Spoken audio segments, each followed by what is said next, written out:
亲爱的朋友们，欢迎来到微光夜读。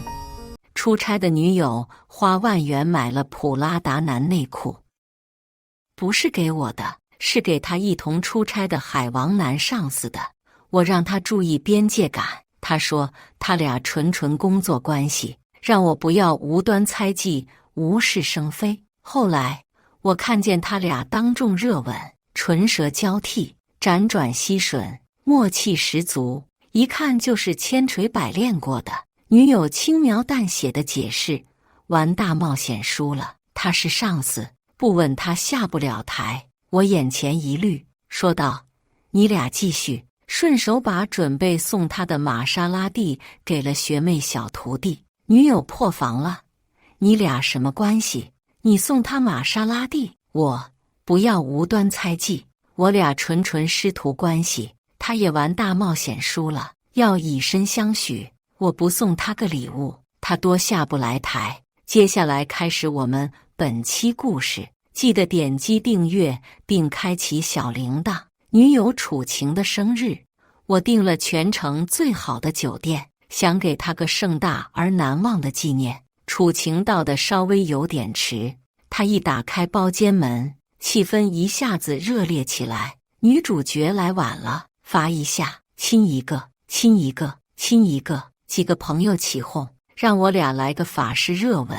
她站在包间门口，犹豫着没进来。朋友不依不饶地激我：喂，孙浩川，你还是男人吗？都不主动一点。我笑着看向他，要不咱俩意思一下，不然那些家伙还不知道得闹到什么时候呢。那么多人在，咱俩吻。不好意思。他脸红了，娇羞的样子让我更想保护他了。我道：不理那群 LSP， 咱俩好咱俩的，让他们眼馋去。说着就想拉他进包间，他顿了一下，伸手又从门外拉进来一个男人。大家都愣了。那男人王大海，楚晴的顶头上司，公司最热门的营销部门副总监，臭名昭著的渣男海王。他搞的女孩子一巴掌都数不过来，还个个都被他扑得无怨无悔。之前因为楚晴花万元帮他买普拉达内裤，我俩闹过一次。我让楚晴提高警惕，和他保持好边界。他说我是胡思乱想，他出差忘记带内裤，他作为助理帮买而已，他们只是纯的工作关系。可今天这种私人场合，他还把他带过来了。看我面色不悦，他小声解释，刚加完班，他也没吃饭，就一起来了。我嗯了一声，今天是他生日，他的解释也算说得过去。我只好忍下了内心的不快。大学同学赵东和郭强是同一家公司不同部门的，一看到王大海，赶紧站起来弯腰打招呼迎接：王总好。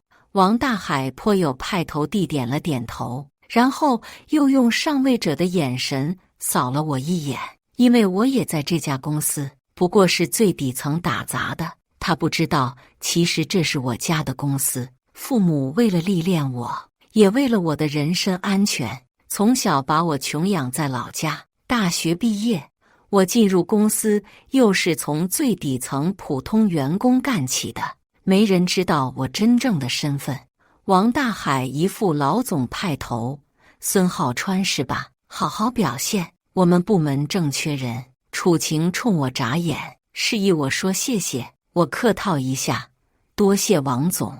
王大海高高在上一摆手：你是明白人，一切好说。明白什么？咱也不知道。赵东和郭强倒好像知道了，他俩别有意味地看了我一眼，混合着极度不忿和瞧不起的复杂眼神。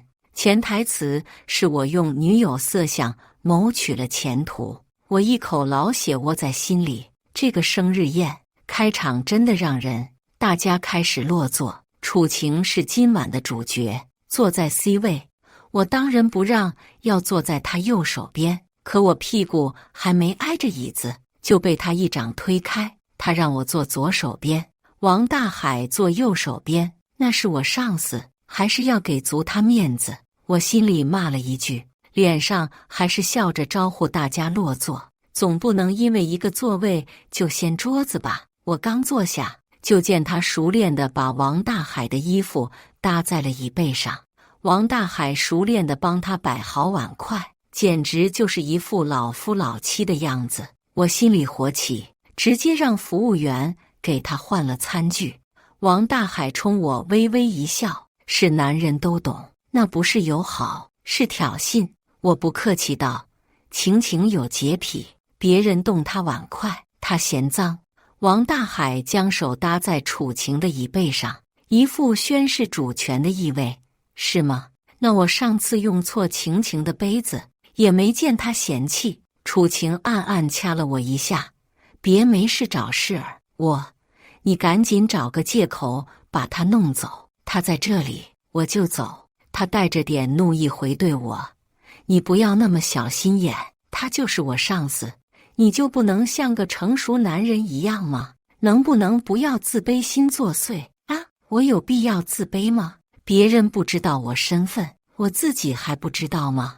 我用得着在我家公司一个副主管级别的渣男面前自卑吗？原来在他眼里，我还不如那个海王，真是一口恶气堵在嗓子眼，出不来咽不下的。”偏偏这时，坐对面的朋友还打趣：“喂，你两个别咬耳朵了，知道你俩感情好了，狗粮都把我喂饱了。”我尬笑了一下，想着赶紧把这顿恶心人的饭吃完吧，毕竟一圈人都是我请来的，我不能砸了自己的场子。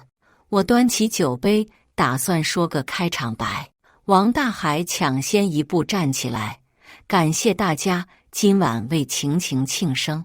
晴晴又美又能干，温柔又体贴，是我身边不可或缺的好妹妹。谢谢大家对她的厚爱。”说完一饮而尽，这一举动把大家全干懵逼了。大家嘀咕：“哪个能干呀？什么妹妹呢？”再傻的人也能看出不正常了。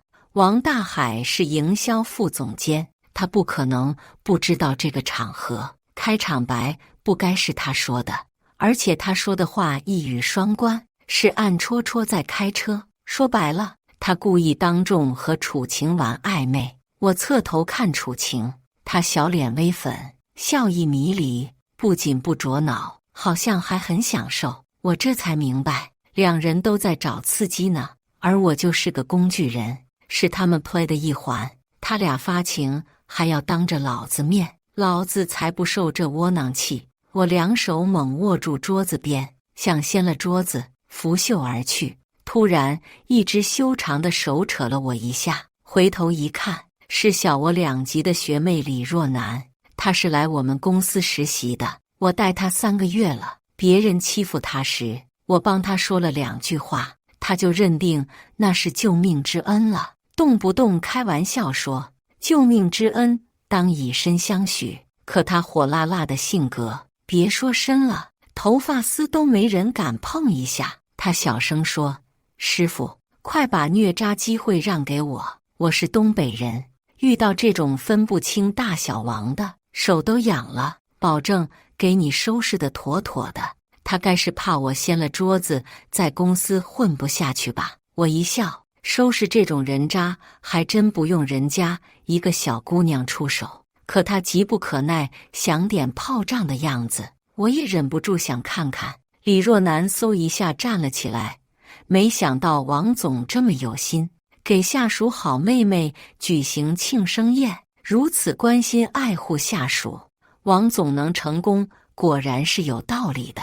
那王总，我可就不客气了，不整点高大上的，不趁王总您的身份，好像我们瞧不起王总似的。李若男是那种高挑火辣的烈焰美人，王大海被她架在高台上吹捧一番，很是受用，连连点头。李若男风风火火地招呼着酒店部长过来：“那个部长，你来一下，今晚这桌王总买单。3斤的奥龙2，无论喝白的还是喝红的，都能感受到您的盛情。王总您看行吧？”李若男故意一口一个王总的捧着叫，王大海嘴角抽动，想反对又不好意思，使劲挤出了一点笑容。行，大家别客气。李若男，好嘞，听王总的。部长，快点上吧，别让王总等太久了。场面一下子又热闹起来。楚晴脸颊飞上桃花，我冷笑一声就出去了。既然是王总给他好妹妹的庆生宴，那就没我什么事儿了。我得告诉酒店，取消后续所有的庆祝仪式。这时泊车小弟跑来给我钥匙，说车停在了花园里了，表面也全覆盖上香槟玫瑰了。我收了钥匙，这是我专门准备的惊喜礼物，一台酒红色玛莎拉蒂敞篷跑车。楚晴曾眼巴巴看着那辆车，跟我开玩笑说坐在那辆车里哭，眼泪都是甜的。本来我是没钱买的，因为老头子说在我接班前，公司财产跟我没一分钱关系。我豪二代是真的，穷也是真的。好在奶奶偷偷给了我一笔零花钱，我便买了车想送她。我以为我们在一起多年，也算间谍情深，给她一辆车也不为过。现在看来，我有点自作多情了。我去洗手间洗了洗手，冷静了一下，走回包间，一推开门，楚晴和王大海正在热吻，唇舌交替，辗转吸吮，默契十足，一看就是千锤百炼过的，懂的都懂。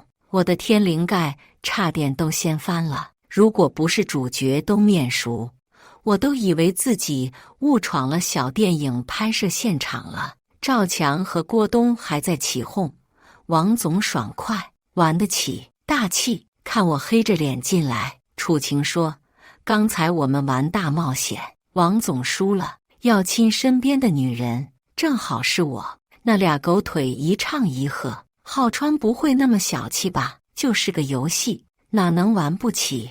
刚才王总还说要把你调到他们部门，多好！从行政部门调到营销部门，奖金都翻好几番。要我说，你找了个好女友，赶紧谢谢王总吧。我咬牙道：“谢你爹，谢你俩祖宗。”楚晴发现我发火了，跟我解释：大冒险输了，他是上司，不亲他下不来台。他一副不以为意的样子，好像是我无理取闹。我眼前一绿，带头鼓掌，精彩！你俩继续。说完，我掏出了玛莎拉蒂的钥匙。玛莎拉蒂，楚晴眼睛一亮，伸手就要拿钥匙。我握紧钥匙，没有松手的意思。王大海眯着眼，假的玛莎拉蒂吧？恕我直言，不恕。我直接打断他的话。王大海没想到吃了个瘪，脸色阴沉了下来。赵强赶紧狗腿道：“郝川，大家都是老同学了，几斤几两大家都清楚，没必要老鼠跳悬崖，愣充蝙蝠侠，拿个假车钥匙骗楚晴，不太地道吧？”楚晴收回了伸向钥匙的手。郭东添油加醋道：“你说是辆马自达，我都不太信，更何况玛莎拉蒂，哈哈哈，装得太过了。他俩是想讨好王大海，真是一对好狗，我都懒得跟狗费口舌。”李若男忽然哈哈笑道：“我记得咱们点的菜有山珍有海味，也没有狗粮啊，怎么狗叫的那么欢？”她一个女孩子笑着说，几个男人也不好意思翻脸，而且估计他们自己也评估了一下，他们也骂不过他，几个人气呼呼的不敢吭声。李若男笑得越爽，楚晴的脸越红。郝川，这种场合，你当着众人面送我假车钥匙，是不是太过分了？你考虑过我的自尊吗？我冷笑，你考虑过我的自尊了吗？看他气愤的样子，我戏谑道：“你急什么？真假都不是给你的，伤不到你自尊。”说着，我就把车钥匙给了李若男。来，师傅送你的。李若男愣了1秒钟，马上就反应过来配合我。好嘞，师傅，你一日为师，弟子愿终身为奴啊！您看还需要老奴为您效力什么？大家哈哈大笑，唯有楚晴笑不出来。破防了，孙浩川，你什么意思？我生日，你送别的女人礼物，你俩什么关系？当我是死的吗？你太过分了！我不急不缓道，我俩纯师徒关系，你别无端猜忌了。若男也玩真心话大冒险输了，要对我以身相许，我不给他点礼物，那他多下不来台。我可干不出那种专占女人便宜、吃女人豆腐的事。若男也不是那种不值钱的人。楚晴脸一阵红一阵白，那就用辆假车骗人小姑娘。我笑笑，以身相许是假的，车可是真的。王大海哼了一声，我就没见过开玛莎拉蒂的杂役。赵强，就是，若真是玛莎拉蒂，我倒立吃翔。李若男道，哎呀，我可得录下这句话来说说，你若不倒立吃翔怎么办？赵强轻蔑道，给你100万。李若男，说清楚了，是人民币100万。赵强，对，可若不是真的，你要怎么办？不会真以身相许吧？他脸上露出猥琐的笑。李若男，呵推，占你姑奶奶便宜，也不问问你奶奶同意不？赵强被骂恼了。那公平起见，若车是假的，你也该给我100万，给就给，谁怕谁？郭东这时火上浇油，加我一个。那车要是真的，我也倒立吃翔。三人话感话僵了起来，谁都不示弱，竟然直接签了赌约。我有点吃惊地问李若男，怎么那么相信我真有玛莎拉蒂？他眨眨眼道，师傅放心吧，老奴能给你搞定。再看那2个人，一副胜券在握的样子。我叹了口气，以前在大学，我们也算是玩得好的，毕业了又在同一家公司，所以今天才请了他俩。没想到一个王大海就能让他们这么背刺我。我问，你俩这么积极，就真能去营销部门吗？2人异口同声道，我俩可不是为了去营销部门，单纯是觉得你今天做事不讲究而已。话音刚落，李若男又了，哎呀我去，这怎么比倒立吃翔还恶心人？说完他就出去了，说要去外面吐。另外几个朋友看到场面有点难看，赶紧借敬酒缓解气氛。楚晴对我冷若冰霜的，凡是敬酒祝福我俩的，一律被他挡掉。我说，你这是面子也不打算留了呗？我本来念在交往多年的情分上，想彼此留点体面，等饭后大家都走了再说分手。可看来他不这么想。他说，我真没想到你是这样的人，我实在没办法跟你这种人再谈下去了，就是要和我分手的意思呗。他斩钉截铁道，对，分手，我1分钟都忍不下去了。若是以前，我怎么都会哄他，恳求他别分，可现在想起那个吻，我就觉得我的嘴巴都得喝瓶84消毒液才行。我说，行，那就好聚好散吧。他吃惊地看着我，我筷子的手指节都白了。他可能还期待着我求他，他不知道以前他没干什么涉及我底线的事。我爱他，愿意宠他，就是奴颜婢膝我都不在意。现在爱没了，只剩恶心了。一顿饭剑拔弩张的，大家都觉得没什么兴致了，就打算结束了。部长拿着账单进来了，说多不多，说少不少，8万元。我笑着说，好数字，发财是这个数，王八也是这个数。王大海装喝醉了，我慢慢饮了一口茶，也不急。李若男走了这么久还没回来，看来是去躲验真车这一环吧。我给他发了条短信，让他赶紧回来，大家要撤场了。他回复，师傅，老奴马上现身。我正和李若男聊呢，楚晴碰了碰我胳膊，喂，买单了。我冷冷地看着他，跟王总说呀。楚晴，你这是什么意思？我的生日，酒店是你订的，大家是你招呼来的，你不买单，谁买单？看来王大海装醉不买单，他没办法，就想抓我当冤大头呢。我嘲讽道：这是你好哥哥给你办的生日会，谁买单关我屁事，看我也不买单。他拉着我的袖子，眼泪汪汪的小声说：他是我上司，你还真让他买单呢。以前他这个梨花带雨的模样，经常让我心疼的把心尖尖都想捧给他，求啥我都答应。可现在分手了，我甩开他的手，注意点边界，别拉拉扯扯的。你让我买单，是瞧不起你那好哥哥吗？男人啊，如果觉得值，一掷千金不眨眼，觉得不值啊，1毛钱都不愿意出。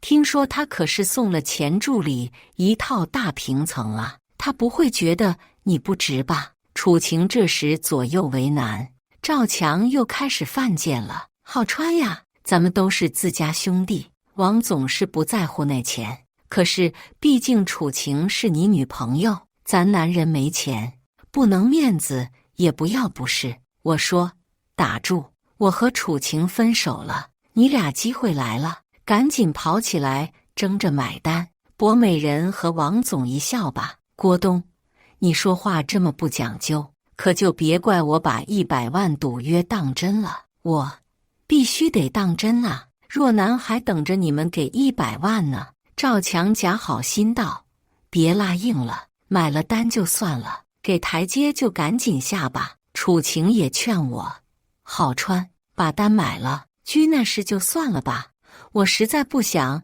你在这么多人面前丢人现眼了。他们想着100万，我和李若男肯定拿不出来，还不如让我买单现实点。于是变着法子激我买单，可不论他们怎么说，我就坚持。当我不买，赌约作数。我给李若男发信息：快回来吧，师傅给你赚200万呢。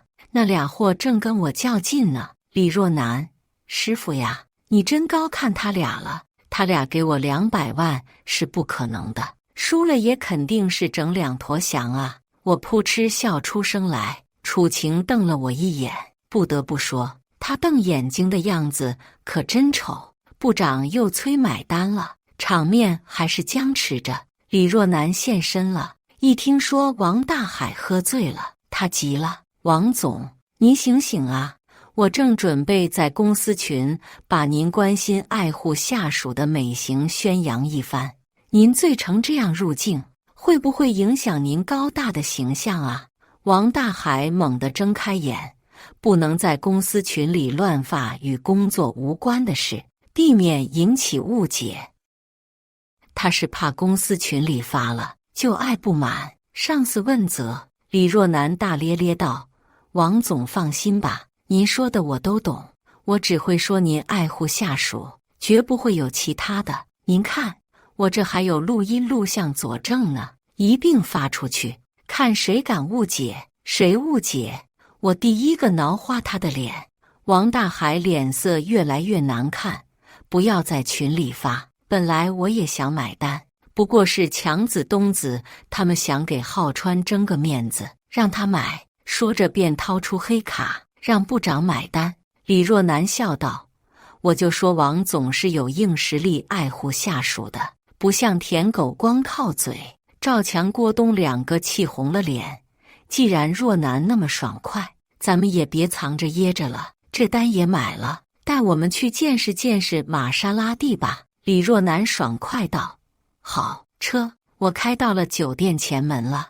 我心里暗暗奇怪，我都没告诉他车在哪里，他怎么就能开到门口呢？看出了我的疑虑，那几个人不仅得意，甚至可以说嚣张了。往酒店外面走时，都走出了电影《唐伯虎点秋香》中江南4大才子出场的步伐了。我问若男：你车怎么开过来的？李若男悄悄说：师傅放心吧，老奴都搞定了，你那2个同学等着倒立吃翔吧。我们一群人一走到大门口，就见到一辆明黄色的玛莎拉蒂停在那里，耀眼嚣张。李若男一按手里的遥控器，车灯亮了，那几个人全都傻眼了。楚晴用手抚着胸口：浩川，你真买了玛莎拉蒂，原来你真的爱我，给我准备了生日礼物，你怎么能把车给不相干的人呢？他激动的都有点语无伦次了。我笑说，我确实为我女友的生日准备了玛莎拉蒂，不过现在我给谁都和你无关了。浩川，咱俩有误会，刚才是说气话的，咱们那么多年感情，你不会当真吧？当真啊，比真金还真。我断然道，如果说在酒桌上说分手时，我还觉得心痛遗憾，现在看他为了一辆车就这样，我的遗憾是一点都没有了。李若男笑问，你俩是倒立吃翔，还是给我100万？快点决定呀！那两人脸色惨白，大家都是朋友，开玩笑怎么能当真？李若男扬了扬手中的合约，白纸黑字，不是玩笑哟。他俩都求救地看向我，我耸耸肩，两手一摊，没有金刚钻，谁让他俩揽那瓷器活呢？李若男这小丫头还真挺有意思的，还真弄了辆车过来。不过他就没想到有个致命的破绽吗？现在只是这群人太震惊，一时没反应过来而已。果然，王大海绕着车转了2圈，看出端倪来了，他嘿嘿笑了起来。楚晴问他笑什么，他还沉浸在失去豪车的懊恼中，声音都带着哭意。王大海不紧不慢地说，这辆车明显不是新车，该不是租的吧？李若男心虚的目光躲闪了一下，买了2手车就不行吗？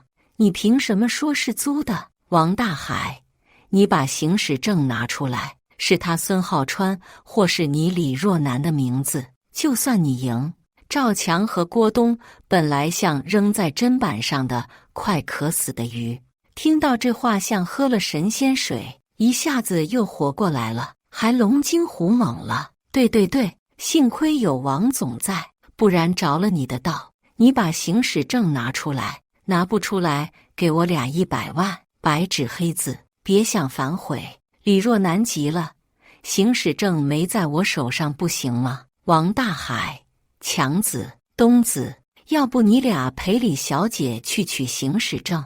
那两人立即附和道，对，我们就陪你去取行驶证。李若男，我不知道丢去哪里了，你管得着吗？王大海，他们是合约当事人，当然管得着啊，没有行驶证，怎么证明这车是你的呢？那个孙浩川，我说的有道理吗？他说完四顾，发现我不知何时不见了。赵强和郭东哈哈大笑，嘿，小学妹，你那好师傅都跑了，土遁了，你还在这里为了他硬撑？李若男，我师傅才不是你说的那种人，他有事儿离开而已。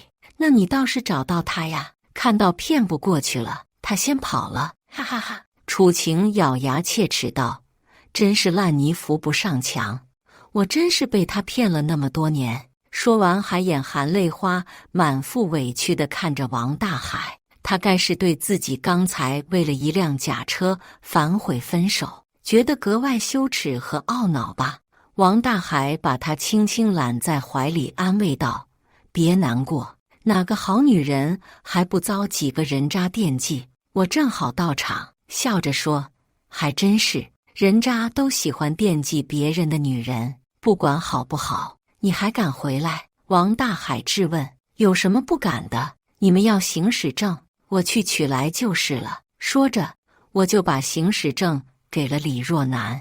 李若男来了，精气神了，眉头一挑，看见没？看见没？那些人抢着看。李若男小声道，师傅，你可真神啊，我不过是高价租了辆车，你这么快连行驶证都伪造出来了。我笑笑不语。那几个人盯着行驶证看了又看，还上网查了一下真假鉴别的方法，最后不得不承认没找到造假之处。楚晴懊恼的都要哭出来了。李若男冲我竖起大拇指，师傅，你不知道刚才我都吓出了一身冷汗，下次我可得做全面了。我弹了他一个脑瓜崩。还有下次，我俩挺轻松。那4个人很紧张，面面相觑，汗流浃背。王大海来来回回念道：“不对，我不信你能买得起玛莎拉蒂，肯定有什么猫腻，我们没发现。”楚晴突然激动道：“我知道了，行驶证上车是酒红色的，这辆车是黄色的。”哈哈，行驶证是假的。那4人立时又兴奋起来，不愧是楚美女，人美还有智慧，又差点上当了。郭东激动道：“喂，你俩赶紧给钱，别想赖账。”我调笑道：“不给不行吗？做梦，赶紧点，别墨迹。”这副嘴脸，我真是最后一丝人心都没了。李若男有点泄气了：“师傅，百密一疏啊，不过你别担心，合约是我签的，债我还，还不了的话，大不了被限制高消费，你都不担心的吗？”我问他，真是笑发财了。限制高消费，我有什么可怕的？我本来就没有高消费，限制低消费才能影响到我。哈哈哈！我忍不住问他，你为什么这么帮我？就因为帮你说了几句公道话，看你的嘴皮子，我不帮你，你也不会吃亏呀。他满眼星星地看着我，师傅，你真不记得我了？原来他大一入学的时候巨胖，180斤，吃激素造成的。因为800米跑计入绩点，大家都很拼，他被人拉后好几圈，围观的人肆无忌惮地嘲笑他，只有我作为计时的师兄，不仅没笑他，还鼓励他，给他带跑。他冲线后晕倒了，我和另外的男生一起送他去了医务室。他说到这里，我有点印象了，我笑说：“呵呵，真是你吗？当初我想一个人背你去医务室来着，没想到背不动，找了个人都差点没抬动。”哈哈哈，他也笑了，难怪我没认出他来。他停药后减肥成功了，现在身高170，体重106斤，五官立体，玲珑有致。这个样子，我哪还能认出是他来？楚晴听了，酸溜溜道：“哼。原来早就勾搭上了，我没你们勾搭的早，学妹看不上我呢。赵强等不及了，别废话了，赶紧给钱吧。”李若男小脸白了白，又没规定今天给，何时老娘高兴了再喂你俩。他的小脑袋还挺好使，这个纰漏都能被他抓住。王大海威严出声：“没规定日期就赖着不给。这种没诚信的员工，公司不能留。”李若男：“不留就不留，我还不想干了呢。”我赶紧打圆场：“咱还是要保住工作哈，留得工作在，不怕没钱花。”李若男不解地看我。王大海：“想保住工作，那就把还款日期写到合约里，1周为限吧。”2个狗腿子抢过李若男手里的合约，就加上了日期。我问：“一式3份都写好了？”“哼，写好了。”李若男：“这下你可逃不掉了吧？”李若男腿都有点哆嗦了，嘴还不服输道：“逃？你俩跳墙我都不会逃。”我示意李若男去花园附近按一下我给你的车钥匙。一群人一步到了花园。李若男一按车钥匙，车灯亮了，车身上的香槟玫瑰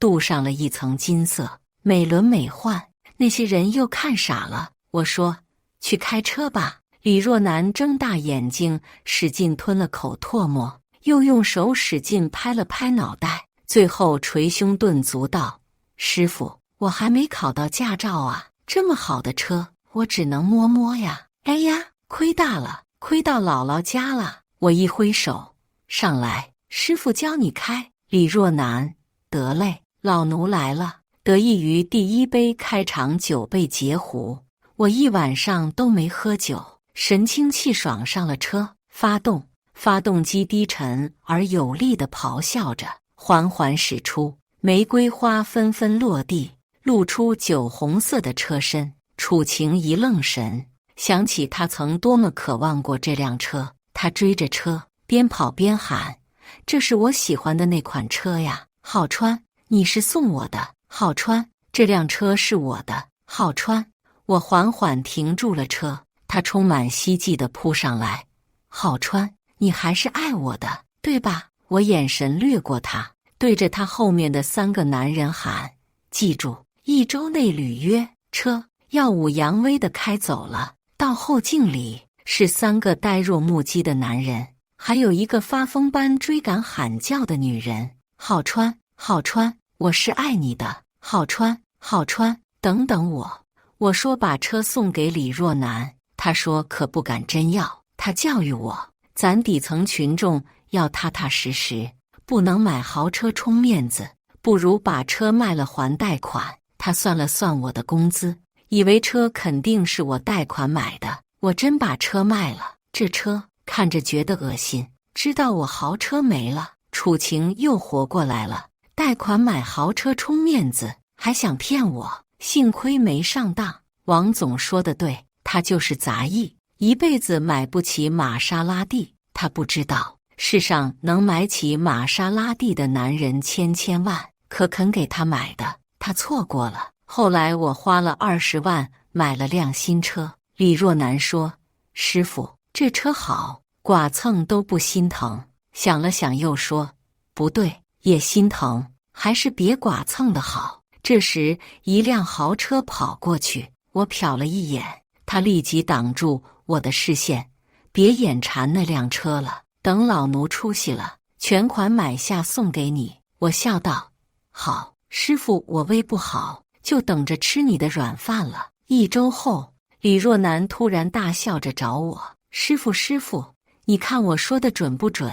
我说：“他俩宁肯整坨翔，也不可能给我200万。他俩倒立吃翔，还互拍视频给我佐证。哎呀，我去，我这是造了什么孽呀？看这么恶心的东西，老天奶，我要长针眼了，我不干净了。”看着视频里天女散花般的场面，我忍住恶心，把剩下的1包泻药扔进了垃圾桶，想留在公司，没有诚信可不行。只是后来这个视频不知被谁传到了网上，一时之间恶心了千百万人，大家都叫他俩翔总翔神。2人再也没脸在公司待下去了，灰溜溜辞了职，不知所终了。1个月后，楚晴心心念念的王总倒台了，肇事就是那顿饭的8万元，他走业务招待费用报销，被举报了。一路追查下去，发现他拿了公司近1000万，毫无疑问，他要去踩缝纫机了。王总被带走的那天，他的几个旧爱扯着楚晴的头发揍他，说是因为他这个扫把星狐狸精惹是生非，才害得王总被抓。果然得是有几分颠的人才配得上海王。他们把楚晴拖到戴着手铐的王总跟前，让他跪地赔罪。不仅全公司的人惊呆了，警察叔叔都惊呆了，在他们面前虐打侮辱他人。好，爱王总的人整整齐齐被一辆车送走。他们被塞进车的时候，我正好西装革履而过。今天是我第1次参加董事会，我老爸认为我清除公司害虫一战成名，充分展示了我的眼光和手腕。孺子可教，股份可给。我正边走边跟助理确认议程，楚晴突然喊：“孙浩川，孙浩川，我爱的是你啊！”他喊的声音太凄厉，正经过的董秘出言制止。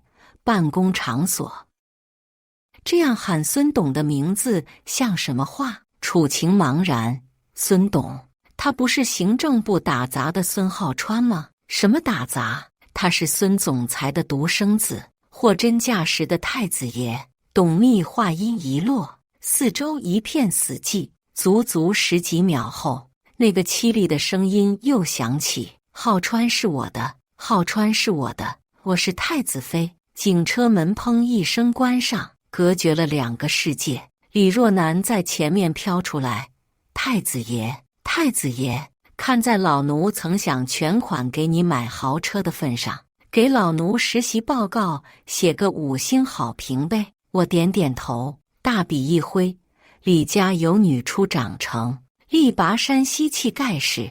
感谢大家的观看，本期故事精彩吗？欢迎大家在下方评论区吐槽。如果你喜欢这类故事，记得点击订阅微光夜读，并分享给更多的人，这会对我帮助很大。再次感谢大家的观看。